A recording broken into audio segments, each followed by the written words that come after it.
சேஷத்திரி. நான் 7ஆம் வகுப்பு ஆ பிரிவு அரசு மேல்நிலைப்பள்ளி சிந்தாமணியில் படிக்கிறேன்.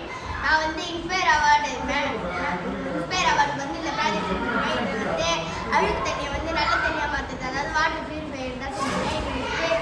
இந்த அழுக்கு தண்ணி வந்து இந்த டேங்க்கு போகும். டேங்க்லேருந்து பெருங்கற்களுக்கு போகும். பெருங்கற்கள்லேருந்து சிறுங்கற்கள்லேருந்து மணலுக்கு போகும். இந்த மணலுக்கு வந்ததுக்கப்புறம் எல்லா அழுக்கும் போயிட்டதுக்கப்புறம் இந்த பஞ்சில் வந்து மிச்சம் தூள்லாம் வந்து சேர்ந்துட்டு இந்த நல்ல தண்ணியாக நம்மளுக்கு கிடைக்குது.